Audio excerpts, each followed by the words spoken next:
Hello friends, welcome back to my channel. If you're new, I'm Julianna. If you're not new, welcome back. Today we're going to be filming the ultimate back to school guide. I am so excited for this video. I have to be out the door in less than 30 minutes, so I need to film this video extremely fast, but I'm super excited to film this video for you guys because yeah, it's already a little bit later in the school year. School year has started for most people. This guide is still really essential for people, and it's going to benefit you at any level of school and at any time of the school year. So it's not directly related to just the beginning of the school year or the end of the school year. It's for all year. So let's go ahead and get into the video. If you're new, make sure to subscribe down below and like this video and follow me on all my socials, which will be linked in the description box down below. And let's go ahead and get into the video. The first chapter is life and drama, because this is such an essential chapter. This is a really big aspect of being in school because this is like a lot of things that people don't really talk about. So drama is so common, cliques are so common in school, and especially in school settings like college and high school, and that's just life, and we should not be putting bullies and drama on a pedestal. I know some people do that and it's not okay. We're there to learn. We're not there to be engaging in drama and to be a part of cliques. Cliques are real and we don't want to entertain those. We don't want to do that. We're not those people. So the tips that I have for this category are: one is how you can make friends. You want to have friends in your life because friendships are so important for school and for life in general. So here's how you can make some friends. Join groups and clubs that fit your interests, and that's where you'll find your people, because all the people have the same interests as you. So if you want to join the drama club, then join the drama club, which is like acting, and people that are in the club like acting, so y'all have a shared interest. Or a healthcare club or a law school club, like any club for that matter, whether it's a study club or even a fun club, whatever you're doing, like they're all gonna have the same shared interests in you, or they wouldn't be there. Step out of your comfort zone, and when you're in class or at a lecture class, ask someone there to go have coffee with you, because they're in your class, you are nearby, you always see each other every day for class, so why not ask them to go to coffee or lunch so that you can get to know them better. Also, try and do things with your dorm mates or your roommates or your classmates if you're in high school, and stepping out of your comfort zone and going out with these people that you honestly barely even know is going to help you so much more. And also, life can get hard,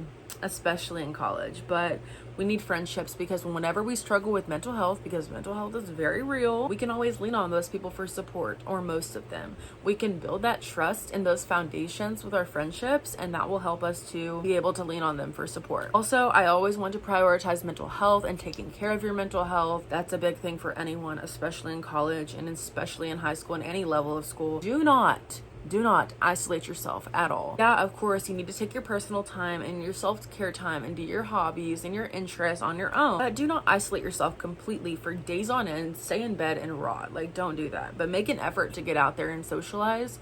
Even when sometimes you don't feel like doing that, get out there anyways, and it'll probably 9 times out of 10 make you feel better. Tip 2, you are a beginner in life. We are barely into adulthood if we are in college, okay? If you were in college and you started right when you got out of high school, you are literally 18 years old. You are barely into adulthood. So don't like be so hard on yourself. People are going to be in your life for 3 reasons: for a season, a reason, or a lifetime. And those things are completely normal. That's just the phases of life. The reasons are probably for school, or because you have to be around them for a certain activity that you're involved in. The season is for actually like the school, or being at a certain grade level together, or being at a certain like workplace together.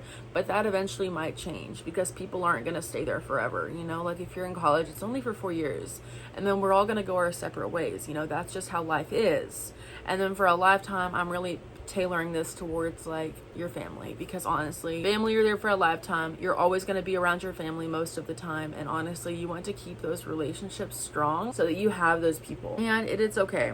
It's okay, that's life. I still talk to my college girlfriends, and that doesn't mean that I always hang out with them, but I still talk to them over the phone and on text, because they have moved away. They have built their own lives like I have built my own life. They are doing their own thing. They are working in their career. They're working in their desired field of work. They're all going to be in different places at different times, because once you graduate high school, they all scatter. It's called the Great Scattering for a reason. And we're all going to go our different ways. When we graduate high school, we're going to go our different ways, because we're going to different colleges. Some of the people that you went to high school with are going to college with you at the same school, but not all the time. That's not always the case. Step 3, master your emotions. You guys, if you master your emotions now, when you get out of school, it's going to be so much easier to handle life. School is not just a test for your academics. It is a test for your emotional maturity. You're going to face emotional stress from all sorts of factors in school, and being able to build that mental toughness and that mental intelligence and maturity is going to prepare you so much so that when you graduate and before you graduate, you have it under control. When you graduate, you can navigate the world so much easier. Yeah, you're going to struggle still. You're still going to have all of these characteristics that you have gained, that you have built, this emotional maturity, this mental toughness that you have built inside of you to help you and help you navigate the world even after you graduate college and undergraduate and all that stuff. To build mental toughness, you want to always journal your thoughts and sit with those emotions. That's something you can do. Don't dwell on them, but always sit with those emotions and process them in the healthiest way you can. And when I say journal your thoughts, is because you want to get it out onto paper, because it's something about journaling. When you get your thoughts that you're thinking out onto paper, it's so much easier to move on from them and not have to worry about them constantly, because they're not just surrounding your head and like taking over your entire brain. And also acknowledging those emotions, because once you acknowledge them, that's another step that you can just move forward and move on to bigger and better things, and you don't have to worry about them as much because you have acknowledged them, you have come to terms with them, you have forgiven those things, and you have moved on and done your other stuff. Chapter 2, studying and goals. We always want to study because we're in school, of course. We also want to have goals because that's what's going to help us grow in life. And the first thing you want to do is create an academic plan and an alter ego. An alter ego means that you can become more confident and shift your energy into emulating a specific person who you admire, or a character from a TV show. You know, like examples are Blair Waldorf, Rory Gilmore, Lorelai Gilmore, all those people that you look up to that share the same characteristics that you want to emulate. They have those characteristics that you're eventually going to want to build in your life. Whenever you get to a certain situation, then you have that alter ego and you can be like, what would Lorelai Gilmore do? And you can act like her and you can do what she would do in that situation, because that is what you're trying to emulate. And eventually when you do that, it's going to be automatic response. You're going to do it anyways. It's a characteristic that you've built. 2, manifest without self-doubt. Honestly, when I started my junior year of high school, that's when I learned about manifestation. And honestly, I thought it was like the work of the devil because it's spiritual stuff. I come from a very big Christian background. I'm very like Christian. I have Christian beliefs, but I also have spiritual beliefs, and I believe in manifestation. I believe in those things. And honestly, they are so helpful because they help to give you mindset shifts that you couldn't get anywhere else. So manifesting without self-doubt is so crucial because it's going to help you so much. So you can do this first through the law of assumption. This is basically where you journal in the present tense and you act as if you already have the things that you are journaling about. So instead of saying, I'm going to be able to get a new car in the future, be like, I'm driving my beautiful BMW and I'm driving down the road going to get my iced coffee, going to get my matcha latte. You are speaking that shit into existence and you are saying it as if you already have it. And then also, the more you say you got this and act like the person who already has it all, the less your inner voice can build self-doubt inside of you. Because the more self-doubt you have, that means that you're less confident than you want to be. So the more you say that you have this and that you got this under control, and the person that you are right now is already who you want to be, your inner voice doesn't have shit to say. So you got this, girl. 3, build a timeline for your life. It's actually really helpful, I'm not gonna lie. So what I mean by this is building a timeline is actually like you're already achieved your timeline. So therefore, once you get there, you have already achieved it. I know that makes like absolutely no sense, but hear me out. It's actually very helpful. Act like you already have everything figured out. Live in a state of delusion. Live in a state of fantasy. That is going to help you so much more to move on, get through your trials and tribulations, and it's going to help you to figure everything out once the time comes.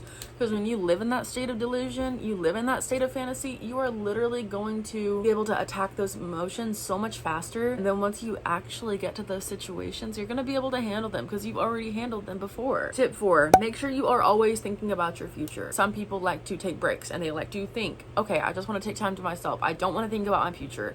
I don't want to think about going to school. I don't want to do this. That's why I take a gap year. No. Still think about your future even in those moments, because that is going to be so crucial. What you're doing now is going to shape what you are later.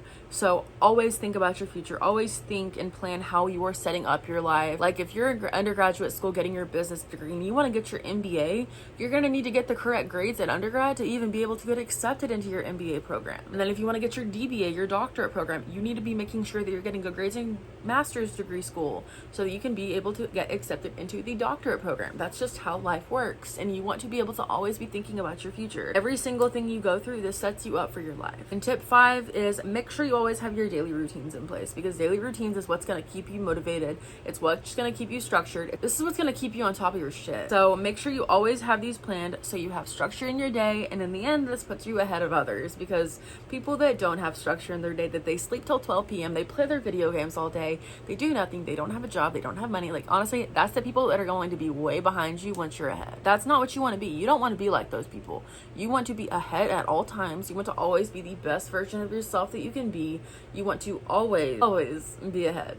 Okay, so make sure you have a morning and night routine specifically. Those things are going to be what sets you up for your day and how you end your day, so that when you go to sleep, you can wake up and set your day up for success even more. And it's just a repeating pattern. Also, always have a weekly reset routine where you just kind of get your life together all in one day, whether it's cleaning, mindset shifts, doing your spiritual stuff, planning your week and setting your goals for the week. Honestly, doing all of that on your weekly reset day is going to help you so much to set up your week. I like to do these on Sundays, but honestly, you can do them any day of the week, and it still is helpful for the following week ahead of you. That is everything for this video. I am so happy that I was able to share these tips with you guys and give you guys a little bit of peace of mind. I want to encourage you guys to write down what you want to emulate, what you want to be in your life, what you want your future to look like, and reinvent yourself and reinvent your current person and your current state of mind to what you can do now to become that in the future.